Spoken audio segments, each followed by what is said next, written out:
क्या बात है।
अच्छा बाबू, आइए एक छोटा सा बिरहा प्रस्तुत है।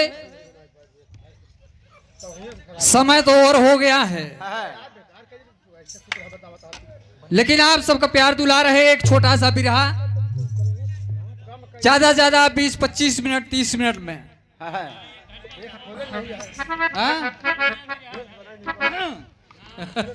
हेलो हेलो, आइए।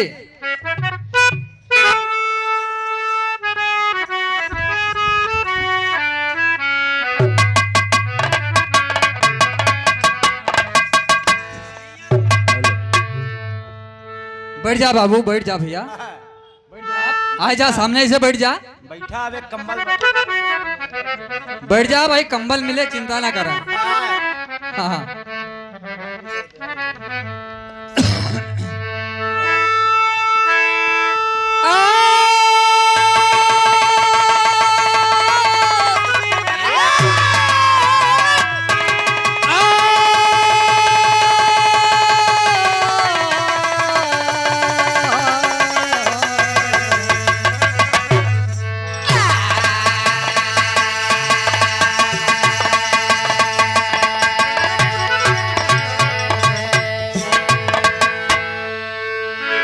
गाना पौराणिक है। उससे भैया उधर आज नेताजी कहाँ बैठा हो? हाँ? अच्छा, देखा व्यवस्था बैठे वालन के लिए कम कही दे है। हाँ, काफी सम्मानित लोग यहाँ पे बिरहा सुनने के लिए उपस्थित है। फिर हाँ क्षमा चाहूंगा। आइए एक छोटा सा बिरहा।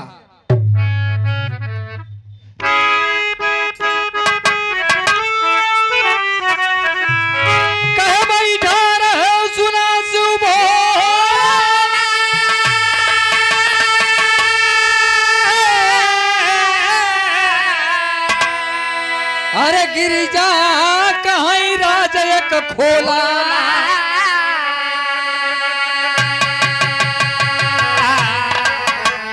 अरे बोला धरती कैसे टिकी हाई अविनाश।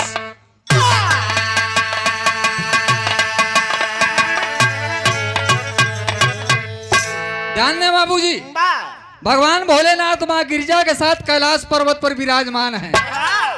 एक दिन माई गिरजा बोल पड़े, हे भोलेनाथ, कि क्या बात है? कहे आप त्रिलोकी कहावत है। कहते हमें कहे के क्या बात है?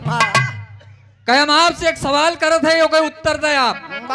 के बोला, कहे कि धरती आसमान कैसे टिका बा? भोलेनाथ कहन कहीं कोनो सवाल हटे? हाँ, धरती आसमान कैसे टिका बा? तो उसे क्या मतलब बा? गिरजा भवानी कहीं कहीं अगर जाना हो तो बतावा, नहीं कहे तो हम नहीं जानी। भोलेनाथ कहे कोनो दिन बताए दे। गिरजा माई कहीं सवाल आज करत है, उत्तर 1 महीना बाद दे। कहीं बताए दे भाई। और 2-4 दिन बिता, भगवान भोलेनाथ माई गिरजा से कहे, गिरजा कहे कहा? कहे चला तो का मृतलोक घुमाई लिया। चला मृतलोक घुमाई दिखाई तो का कितना बढ़िया बढ़िया मन मृतलोक में है। कहे नहीं बात? कहे हाँ। तो गिरजा भवानी कहन करी तो हमारे मन का बात कह दी है।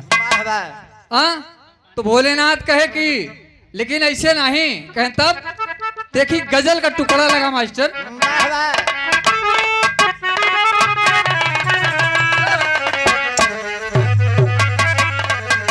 वही लाइन है कि मजहब दोनों एक है। अरे मजहब दोनों एक है, बस बदला करना है।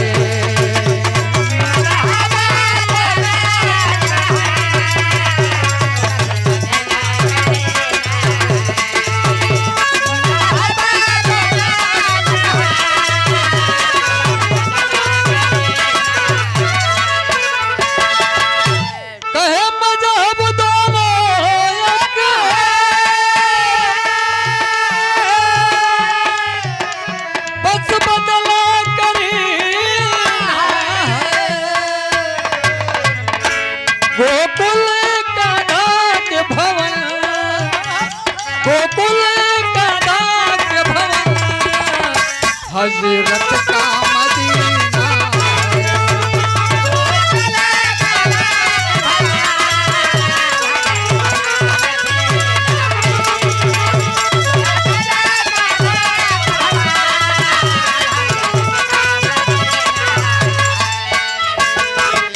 ये तो तर्ज का नमूना रहा बाबू, लेकिन गौर करेंगे। कहना है गिरिजा से हंस करके, अरे गिरिजा साहस करके बोले हैं त्रिपुरारी।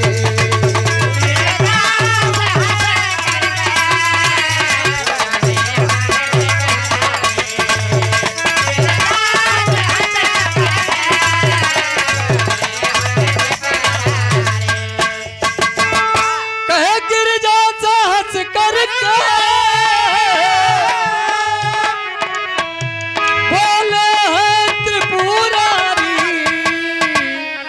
मृतलोक घूमने की, मृतलोक घूमने की करिए अब तैयारी।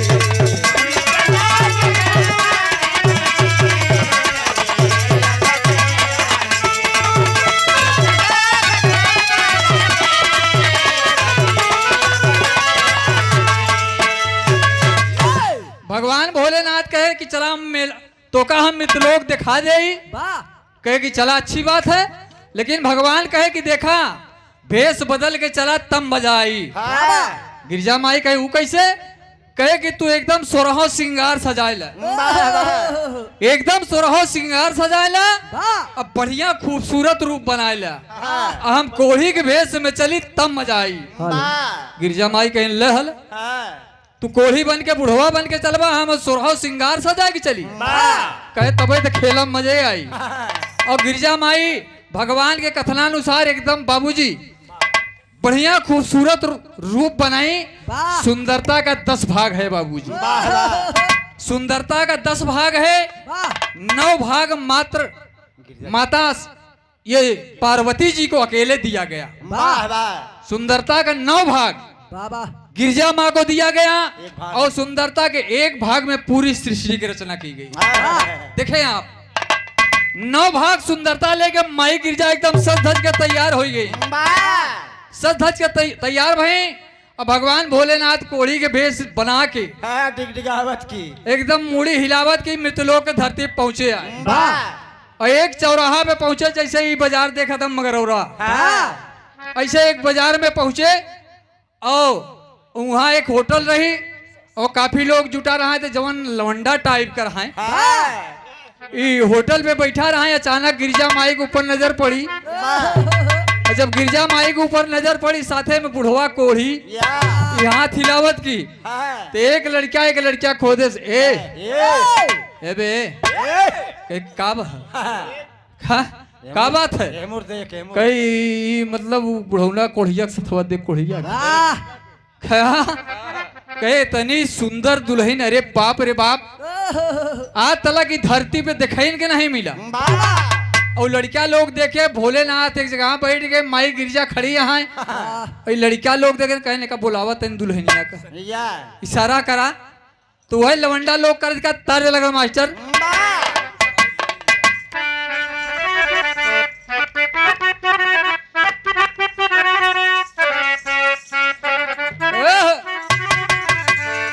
तर्ज है बा कि 7 सहेलियां,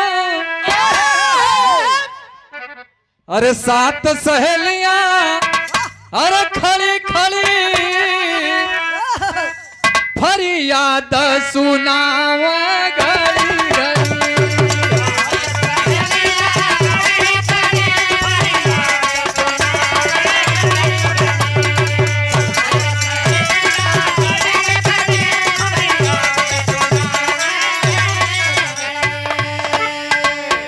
एक सहेली कमिया था ड्राइवर,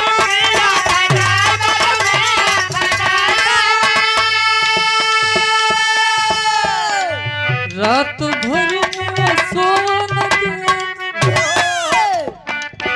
हारन बजावे घड़ी घड़ी। लेकिन हमारे एक लाइन कहना बा, हाँ अंतरे में, हाँ एक सहेली कमिया गवैया,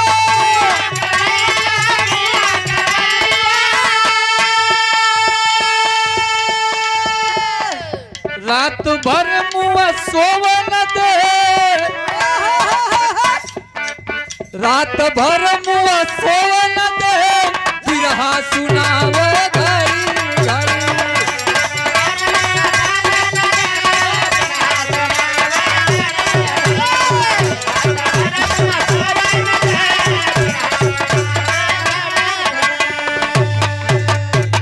लेकिन जवन होटल पे लड़का बैठा रहे, अरे रहे लवंडे, अरे बड़े बड़े भैया हरन की ना है, अरे रहे लवंडे, अरे बड़े बड़े अंगूरी सनकावे खड़े खड़े।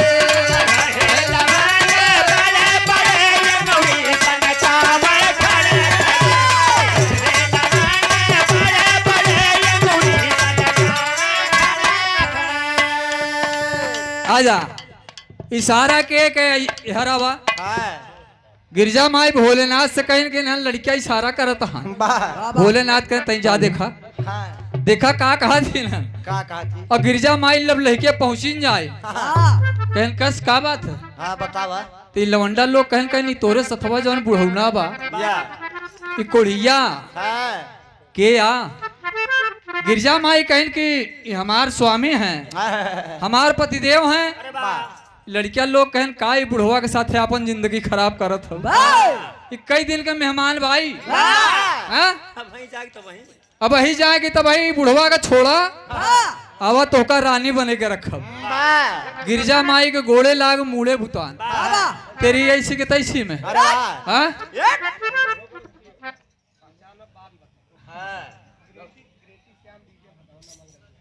गिरती श्याम डीजे फदौना मगरौरा के धरती से 21 रुपया बाबा कोट कोट नमन भैया के। गिरजा माई के गोड़े लाग मुड़े बुतान तेरी ऐसी के तैसी में, हराम खोर हमका कहा था तो का रानी बना के रखब। गिरजा माई एकदम गुस्सा में लाल गोड़ पटकत की चलिए आवत हैं। गिरजा माई भगवान भोलेनाथ के पास आई गई। बाबा भोलेनाथ कहन कस, कहन बस खबरदार, बस बात ना करे। कहन का भा तर्ज बदल के मास्टर ना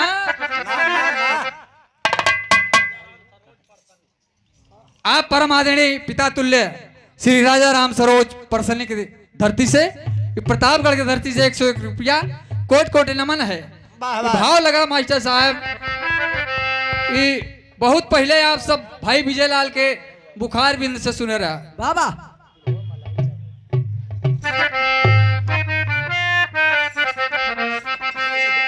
हाँ यह बा वह तर्जबा जवन सुने रहे आप सब कैसेट के माध्यम से। कहे कि बुढ़ावा मलाई चाहे बुढ़िया खाए,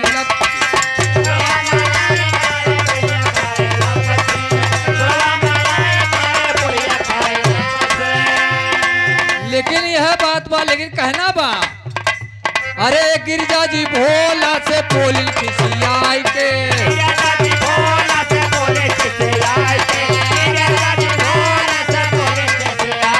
अरे कहवा फसाई दिया हम गलियाई के, कहवा फसाई दिया हम गलियाई के, गिरजा जी भोला से बोली खिसियाई के।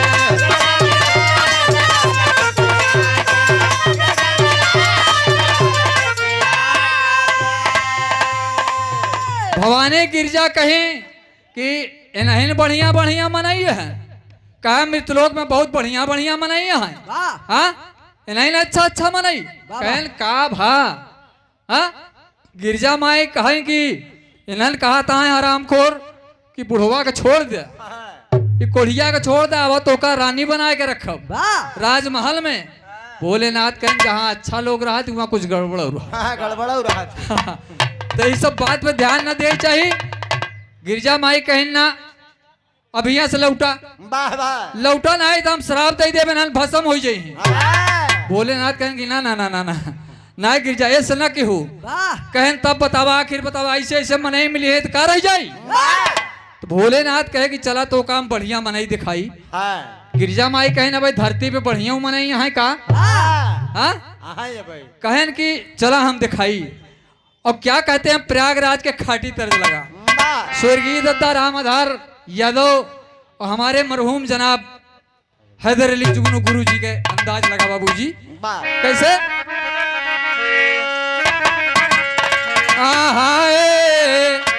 अरे कहाँ राजा के बखरी। भगवान भोलेनाथ माई गिरिजा से बतावत है। अरे कहाँ राजा के बखरी पैदा भाई ललवाला राजा के बखरी।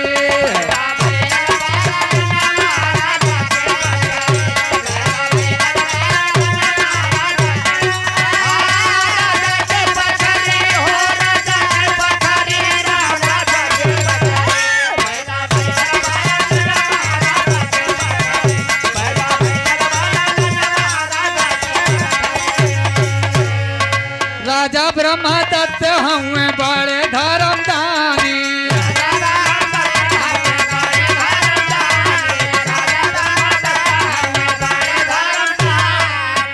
अरे सती पति बर्तवती उनका महारानी।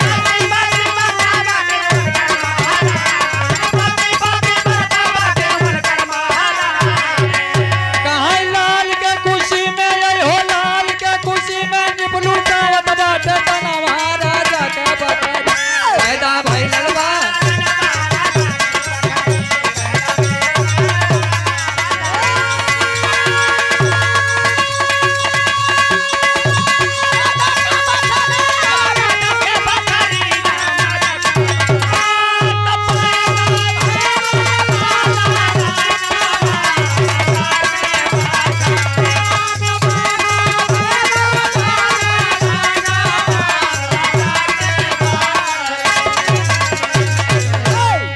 भगवान भोलेनाथ ने बताया मां गिरिजा से किसी धरती पर ब्रह्मदत्त नाम के एक राजा हैं, जिनके चौथे पल में एक लड़का पैदा भवा और लड़का के आज छठी के दिन बा। कहन तब कहे महाराज अपने दरवाजे पर ये तमाम प्रजा को बुला करके बाबा अपने लड़किया के खुशी में छठी मनावत है और अपने दरवाजे पे भोजन प्रसाद ग्रहण करा रहे हैं। कहे तब कहे चला वहीं चली पूड़ी उखावा जाई तब देखा हुआ कैसे कैसे तो भगवान भोलेनाथ माँ गिरजा के लिवा करके महाराज ब्रह्मदत्त के महल से लगभग कुछ दूरी पर एक पेड़ है, उसी पेड़ की छांव में बैठ गए बाबूजी।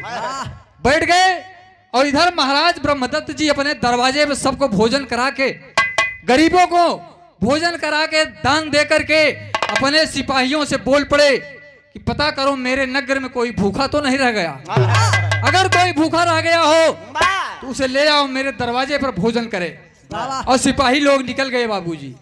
सिपाही लोग निकल गए चारों तरफ, दो सिपाही वहां तरफ चले जहां भोलेनाथ माई गिरजा के साथ बैठा रहे पेड़े के तरफ बैठे हैं और दोनों सिपाही चला जाता है। एक सिपाही की नजर पड़ी गई।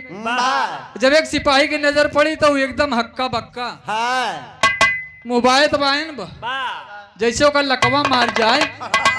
गिरजा का रूप देख के एकदम ठकरा मार गया।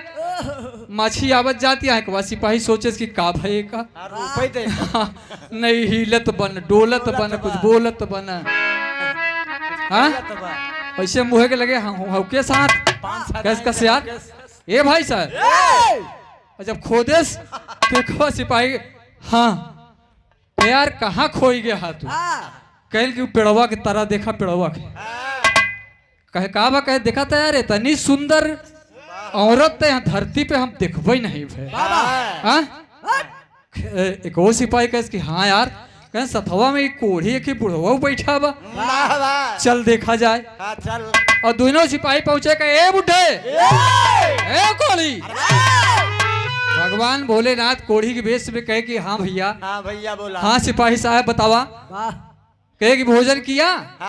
भगवान भोलेनाथ कहे कि कहाँ भोजन मिलत कैसा भोजन कैसन भोजन। कहे कि हमारे महाराज ब्रह्मदत्त जी के चौथे पन में लड़किया बाबा आज छठी बनावत है, सबको भोजन करावत है और अबे भोजन ही नहीं किया चल के भोजन करा। भगवान भोलेनाथ कोढ़ी के बेस में कितनी बढ़िया बात और कितनी वजन बात बोले बाबूजी। भगवान ने कहा जाके अपने महाराज से कह दो कि मैं गरीब जरूर हूँ, मैं कोढ़ी जरूर हूँ, लेकिन बिना निमंत्रण के किसी के दरवाजे पे भोजन नहीं करता हूँ। देखे बाबू कितनी बढ़िया बात। और आज अगर एक जने के एक गांव में अगर एक चिट्ठी आ जाए तो पूरा गांव फाट पड़े। बफर सिस्टम है ना हाँ सब खाए चल रहे थे। लेकिन भगवान ने कहा कि जाके अपने महाराज से कह दो बिना निमंत्रण के मैं किसी के दरवाजे पे भोजन नहीं करता हूँ। जाके सिपाही बताए बाबूजी महाराज ब्रह्मदत्त जी अपने तमाम महामंत्रियों के साथ नंगे पांव चल कर आते हैं बाबूजी। और भगवान के सामने कोढ़ी के वेश में भगवान है, माई गिरजा जी बैठी हैं, अष्टांग दंडवत महाराज किए। कहे कि आप चाहे जो भी हो मैं आपको पहचानता नहीं हूँ, चल करके आप हमारे दरवाजे पर भोजन कीजिए और मेरे बच्चे को आशीर्वाद दीजिए। भोलेनाथ कोढ़ी के वेश में कहना हम चल न पाऊ भाई चल न पाऊ ले इतनी दूर तक चला आई हम महाराज से कहा था हम चल न पाऊ। महाराज अपने कंधे पे उठा लिए बाबू।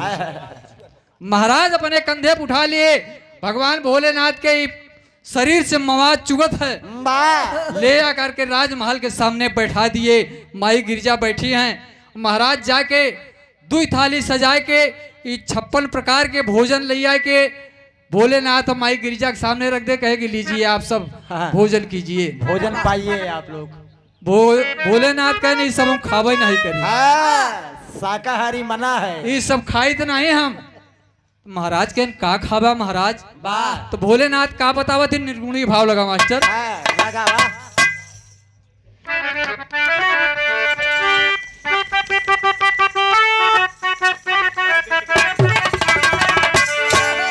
कहे साहेब बिना टिकुली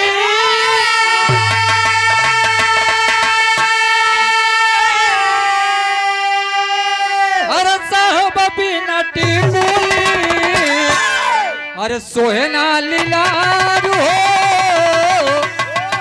साहेब बिना टिकुली।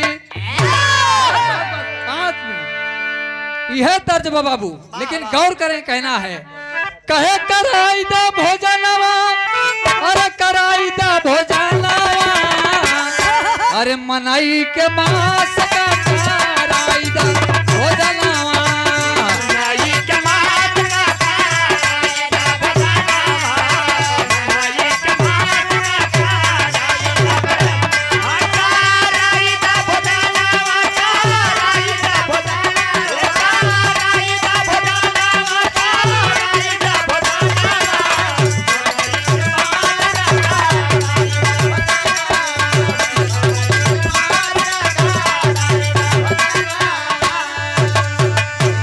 भोलेनाथ कोढ़ी के भेष में कहे कि हमको मनुष्य का मांस खिला दीजिए। वाह महाराज सोचे लगे नहीं कैसा इंसान भैया, हाँ इंसान होकर इंसान का मांस खाएगा। वाह महाराज सोचने लगे कोई बात नहीं है, आप मनुष्य का मांस खाएंगे, मैं आपको भोजन कराऊंगा।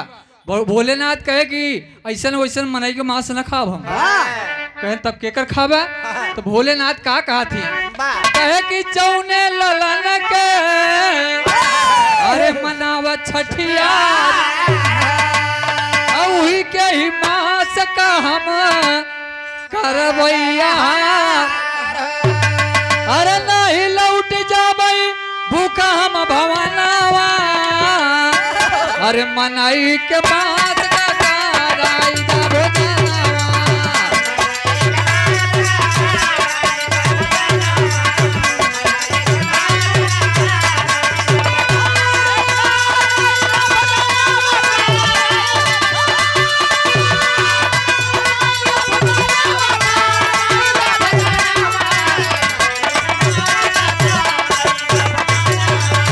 बहुत अच्छे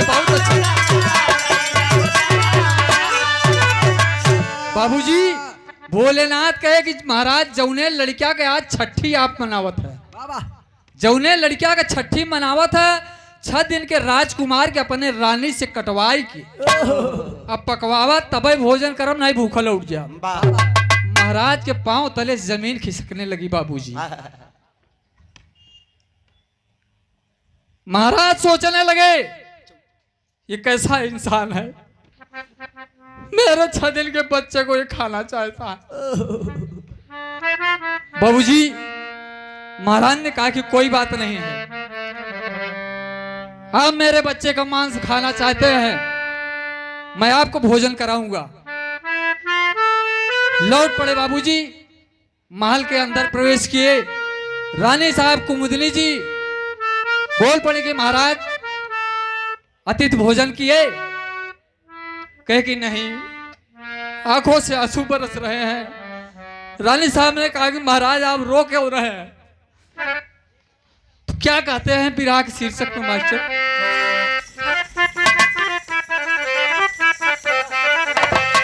अरे कहीं मनवा बचाला रनिया, अरे मनवा बचाला रनिया, अरे तो भूखा अतिथि द्वारे करवावा भोजनवा, मनवा बचाला रनिया, भूखा अतिथि द्वारे करवावा भोजनवा, मनवा बचाला, भूखा अतिथि द्वारे करवावा भोजनवा, मनवा बचाला।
लाल का मांस पकावा, लाल का मांस पकावा, तब कोई करिया।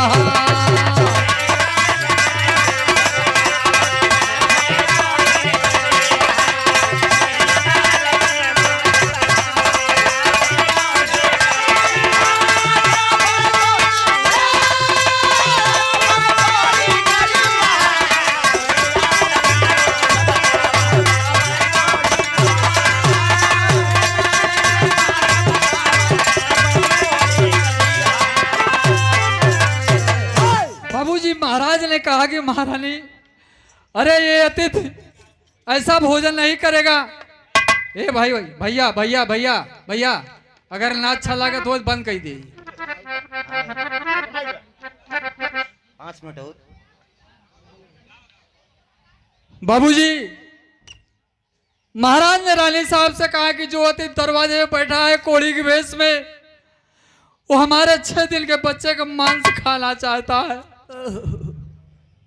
रानी साहब बाबूजी ये बात जब सुनती हैं तो एकदम बेहोश होकर गिर जाती हैं और उन्हें पानी का छींटा मार के होश में लाया गया। रानी साहब ने कहा कि महाराज कोई बात नहीं है, अगर वो अतिथि आपके बच्चे का मेरे बच्चे के 6 दिन के बच्चे का अगर मांस खाना चाहता है तो मैं उसे भोजन कराऊंगी, लेकिन आपका सत्य धर्म नहीं जाने दूंगी महाराज। बाबा औलाद पुनः मिल सकता है, अगर ईश्वर को यही मंजूर है तो यही अच्छा है बाबूजी।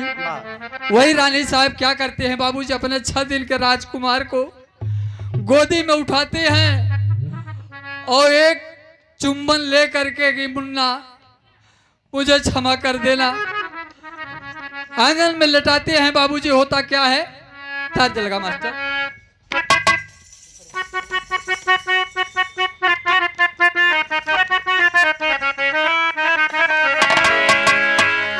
अरे तिहन ललना वोलार, अरे तिहन ललना वोलार, हाथ लिहन तलवार, अरे वार कराई गर तलवार लालन के नाम।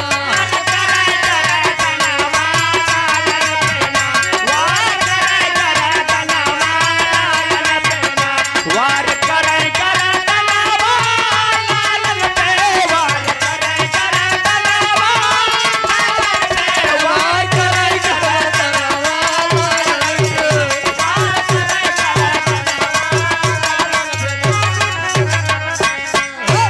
बाबूजी रानी साहब अपने 6 दिन के बच्चे को आंगन में लेटा देती है। महाराज के म्यान से तलवार को लेकर के 6 दिन का बच्चा ऊपर की तरफ आसमान की तरफ देख रहा है बाबू।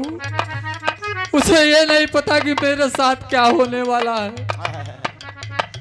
रानी साहब ईश्वर को साक्षी मानकर प्रभु मुझे क्षमा कीजिएगा। करते क्या है, वार किहिन जोरदार,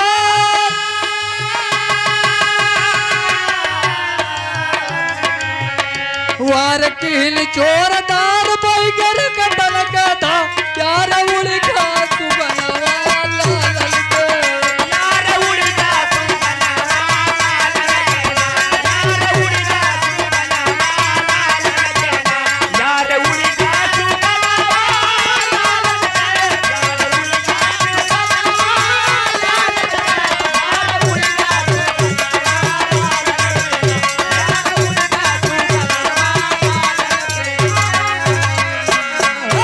बाबूजी रानी साहब अपने 6 दिन के बच्चे को तलवार से काट दें बाबू। तलवार से काटकर बोटी बोटी बना के बाबूजी आज तेल मसाले में पका दिया। पका करके दोनों प्राणी 2 थाली लेकर के बाबूजी आज भगवान भोलेनाथ माँ गिरिजा के सामने आए। और जब भगवान भोलेनाथ महाराज से कहे कि मैं बच्चे का मांस खाना चाहता हूँ, इंसान का मांस खाना चाहता हूँ, गिरजा माई भोलेनाथ से कहने एक बात बतावा, हम तो उससे सवाल करें कि धरती आसमान कैसे टिका बा, तो हम का लिया या मित्रों घुमावे और बढ़िया बढ़िया मनाई दिखावे लिया। हाँ यहाँ आई है तो मनाई के मांस 6 दिन के लड़किया को कटवाई के खाई आई है। और उत्तर नहीं दे भोलेनाथ कहन कि बिगड़ा जी तनी कैसे देखा चला का होत। अब बाबूजी ले आकर के रख दिए। महाराज कहे लीजिए लीजिए देवता, आप चाहे जो भी हो, मैं पहचानता नहीं हूँ, लीजिए अपने बच्चे को कटवा करके पकवा करके आपके सामने रख दिया है, लीजिए भोजन करिए। देखे होते का पहापट में मास्टर।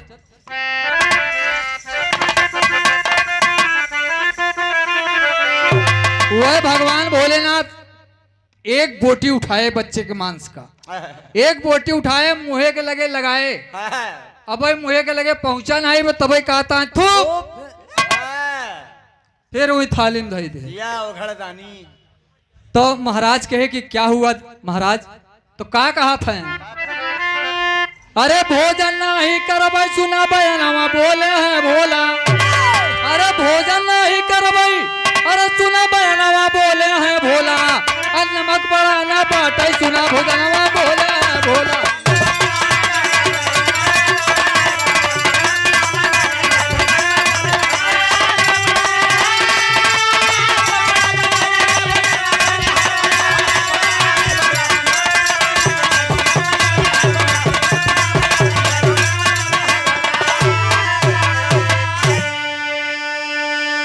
भगवान भोलेनाथ कह गए मैं नमक नहीं पड़ा बा ले, जबकि सरीहन झूठ बोलत है बाबूजी।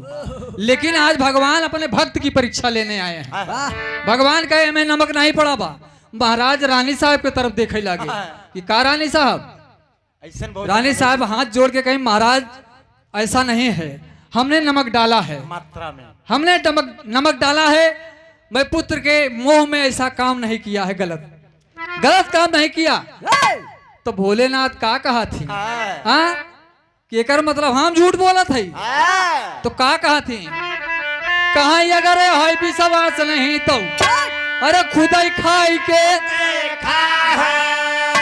अब महाराज जी सोचे कैसे अरे खिंची करम के।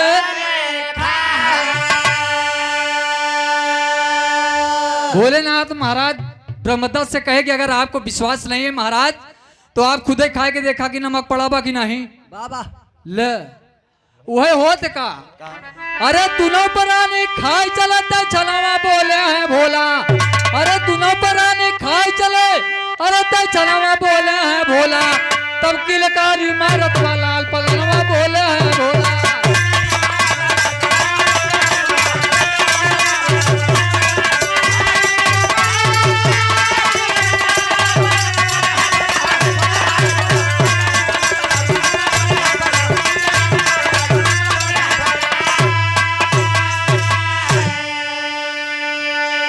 बाबूजी भगवान के कथनानुसार दोनों प्राणी महाराज ब्रह्मदत्त रानी कुमुदली जी जो ही अपने बच्चे के एक एक टुकड़ा उठाकर खाना चाहते हैं, माई पार्वती गिरजा भवानी के आसन डोल के बाबूजी की तो अनर्थ हो जाए। अरे अपने बच्चे के कटवा के अपने बच्चे को काट के कोई बाप महतारी अगर खा जाएगा तो ये तो अनर्थ हो जाएगा। माई गिरजा का आसन डोल गया बाबूजी। जौन लड़का यार टुकड़े टुकड़े में है वो बच्चा पालने में रोने लगा बाबूजी। पालने में रोने लगा। दोनों प्राणी दौड़ के जाते हैं, देखते हैं वही राजकुमार 6 दिन का बच्चा जिसको काट दिया गया था वो बच्चा पालने में रो रहा है। रानी साहब अपने गोदिया से लगाए ले, ए मुन्ना माफ करना बेटे मैं तुम्हारी माँ कहलाने लायक नहीं हूँ, लेकिन ये ईश्वर की माया है बाबू। जब दोनों प्राणी लौट के आते हैं, ए मास्टर, जो ही दोनों प्राणी लौट कर आते हैं देखते हैं भगवान भोलेनाथ अपने असली वेश में माई गिरजा के साथ में। दोनों प्राणी गोड़वा पे गिर गए कि बारे दुनिया के मालिक। और वो भया तो यहाँ तरीके से आया, दर्शन दिया, कोढ़ी के बेस में हमारे 6 दिन के लड़कियां कटवाई दी है। भगवान ने कहा कि महाराज मांग लीजिए जो कुछ मांगना हो, अति प्रसन्न हूं। महाराज ने कहा कि अगर आप देना चाहते हैं प्रभु तो मुझसे वादा कीजिए, त्रिवाचा दीजिए कि आज के बाद इस मृतलोक की धरती पर ऐसी परीक्षा मत लीजिएगा, नहीं तो आने वाले समय में कोई भी इंसान इतनी बड़ी परीक्षा नहीं दे पाएगा। भगवान वचन दिए बाबूजी और वहां से चलते हैं। माई गिरजा कहीं कस सवालवा को उत्तर दे हमारे तो भोलेनाथ कहें सुना अपने सवाल को उत्तर। तो अंतिम प्रमाण में कहना है बाबू, तैयारी बना ले भैया। अरे भोलेनाथ गिरजा से बोले समझाई के सुना चला देवी, अरे सुना चला देवी तनी ध्यान के लगाइए, सुना चला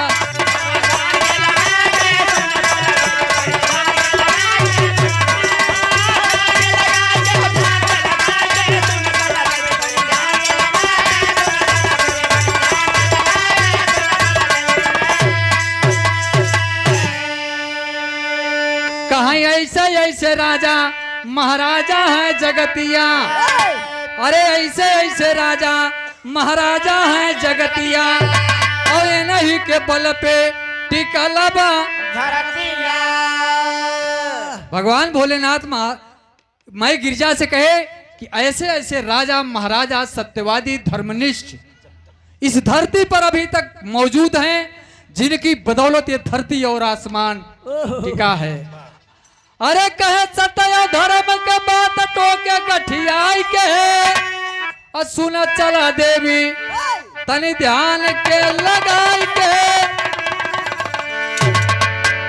और क्या कहते हैं, क्या कहते हैं अंतिम भाव, कहे चौने दिन सत्य धर्म उठ जाई, तो वही दिन धरती का नाश होई।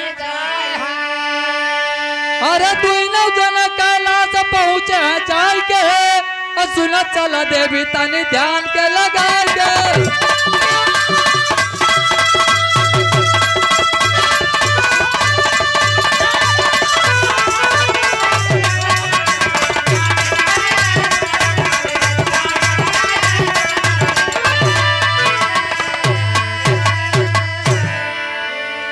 भगवान ने कहा कि देवी जिस दिन इस धरती से सत्य धर्म दया दान सब खत्म हो जाएगा, उसी दिन प्रलय हो जाएगा। वाह। अंतिम प्रमाण में कहना है, स्वामी भूलूर गीतानंद कविराजा राम, अरे जुगनू हैदर अली जी छोड़े माया का संसार,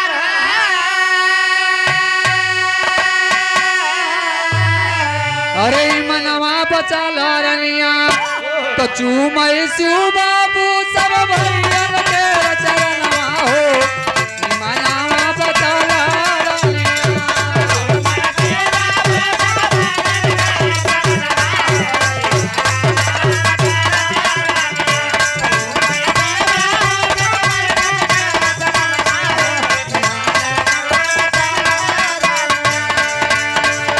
मारने वाला है भगवान, बचाने वाला